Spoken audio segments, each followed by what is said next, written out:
ইয়াবার ব্যবসা চলে বাসায়। ইয়াবার জন্য মানে ওরা ইয়াবা মানে খায়, মেয়ে খায়, আরেকটা মেয়ে আছে ওদের মধ্যে, আরেকটা মেয়ে আছে, ওই মেয়েটাকে নেয়নি। ওনার মনে হয় না ওর বউ, ছেলে যাওয়া আসা করে, সে ব্যবসা করে, সে থাকে গার্ড হিসেবে, সে থাকে, সবাইকে বলে আমার বউ হয়। ওটা হ্যাঁ, ওটা ওই যে ওই জায়গা বাইক থেকে আনছে না? হ্যাঁ একদম ওটা ইয়াটা বলতে পাইছে, বুঝছো পেপারটা। ও খাইছে, আমাদেরকে খাওয়াইছে, খাওয়াই হচ্ছে ও যাবে কিনা কিছুই বলতেছে না, ও বসে আমাদের ভিডিওটা করছে খুব চালাকির সাথে, যাতে পরবর্তীতে আমাদের বাসায় ঢুকে আমাদেরকে হেনস্থ করতে পারে। ঠিকই তাই করলো। কালকে হচ্ছে এভাবে আসা যাওয়া করছে আমাদের বাসায়, বারবার ছটফট করতেছে, ওর বাসায় নাকি থাকতে পারবে না, আবার বলতেছে বাসায় যাইতে হবে, ছেলে পেলে নিয়ে আসছে। প্রথমে ও একা আসছে জন্য আমরা বুঝি নাই যে ওর সাথে ছেলে ছিল। সকালে আমার স্বামী বলছে যে না, তোমার এইভাবে এত শৃঙ্খলতা, আমাদের বাড়িতে সমস্যা হতে পারে, ভাড়া থাকে যেহেতু।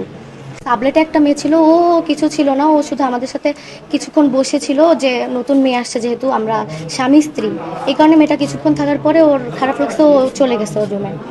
আমি, আমার হাজব্যান্ড আর হচ্ছে ওর বন্ধু আর এই মেয়ে সিনথিয়া জান্নাত এর সাথে ছিল। আবার নিয়ে আসছিল, আমাদেরকে খাওয়াইছে। না, প্রথমে ও খাইছে, খায়ে হচ্ছে ও বলছে আমি অসুস্থ, অসুস্থর ভান করে ও সাইডে গিয়ে আমাদেরকে দিছে, আমাদেরকে খাওয়াইছে, খাওয়ায় হচ্ছে এই ভিডিওগুলো দিছে। আমাদের কাছে মেসেজ আছে যে কোতোয়ালি থানা এলাকায় অনেক সময় একটা চক্র কাজ করছে, যারা সহজ সরল লোককে বিভিন্নভাবে ট্র্যাপে ফেলে চাঁদা দাবি করছে, টাকা আদায় করছে। এরকমই একটা অভিযোগের ভিত্তিতে অভিযোগকারী আমাদের রবিউল ইসলাম, তার ছেলে হাফিজুল ইসলাম, তার একটা বাইক ছিল R15 ভার্সন 3। সেই তার ছেলের সাথে এই ট্র্যাপের সদস্যদের পরিচয় হওয়ার পরে এরা এই হাফিজুল ইসলামকে ট্র্যাপে ফেলে এবং বলে কি, তোমার বাইকটা আমরা নিচ্ছি এবং আমাদেরকে মোটা অঙ্কের একটা টাকা 1 লক্ষ টাকা দাবি করে, না হলে এই বাইকটা আমরা দিব না। তা হাফিজুল ইসলাম তার বাবাকে বলে বা যে কোনোভাবে ম্যানেজ করে কিছু টাকা ওদেরকে দেয়, কিন্তু 1 লক্ষ টাকা না দেওয়ায় তারা বাইকটা তাকে দেয় না। পরবর্তীতে হাফিজুল ইসলামের বাবা রবিউল ইসলাম এসে আমাদের কাছে অভিযোগ করলে তাদের কাছে তথ্য নেওয়ার পর তথ্যের ভিত্তিতে এবং তথ্য প্রযুক্তির সহযোগিতায় যারা এই কাজটা করেছে, যারা এই কাজের সাথে জড়িত, ওদেরকে আমরা আইনের আওতায় আনি।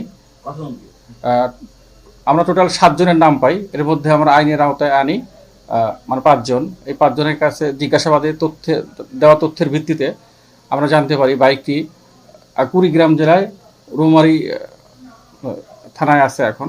পরবর্তীতে রৌমারী থানা পুলিশের সহযোগিতায় রৌমারী থানা এলাকায় 4 নম্বর রৌমারী ইউপি তে আমরা ওখান থেকে বাইকটা উদ্ধার করি পরিত্যক্ত অবস্থায়।